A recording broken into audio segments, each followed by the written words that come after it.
మనం breaking news చూస్తున్నాం. దివ్యాంగులను ఉద్దేశిస్తూ వ్యాఖ్యలు చేసిన ఐఏఎస్ స్మితా సబర్వాల్ వరుస వివాదాల్లో చిక్కుకుంటున్నారు. ఆమె చేసిన వ్యాఖ్యలు ఇప్పుడు హైకోర్టు వరకు చేరాయి.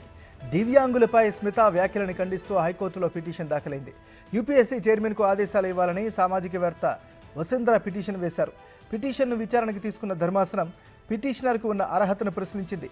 పిటిషనర్ ఒక వికలాంగులారని లాయర్ తెలిపారు. అయితే పూర్తి వివరాలతో అఫిడవిట్ సమర్పించాలని హైకోర్టు ఆదేశించింది.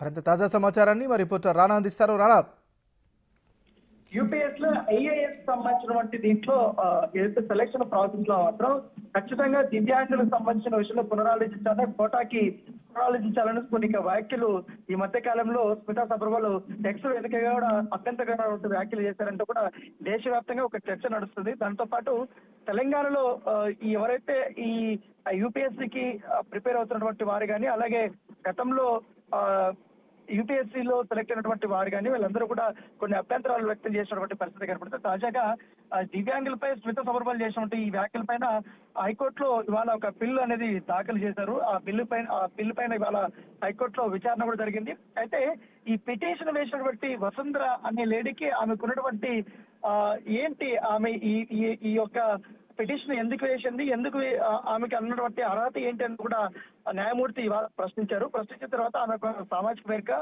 దాంతో పాటు ఆమె దివ్యాంగురాలు కూడా ఆమె మనోభావాలు దెబ్బతిన్నాయంటూ కూడా ఏదైతే న్యాయమూర్తికి పిటిషనర్ చెప్పడం జరిగింది. దాంతో ఈ పిటిషన్ కున్న అర్హతను ప్రశ్నించిన తర్వాత పూర్తి వివరాలతో అఫిడవిట్ కూడా హైకోర్టుకి మీరు సమర్పించాలంటూ కూడా ఇవాళ హైకోర్టు ఆదేశం చేసింది. సో ఈ నేపథ్యంలో ఒకవేళ కానీ ఇది విచారణకు వస్తే మాత్రం ఖచ్చితంగా దీనిపైన వాదనలు జరుగుతాయి.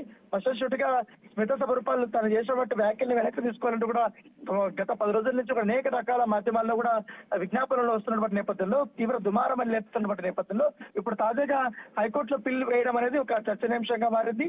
ఈ ఒకవేళ ఇది ఎక్కడి వరకు దారి తీస్తుంది అనేది కూడా అందరూ ఆసక్తిగా ఎదురు చూస్తున్నారు. Thank you Rana.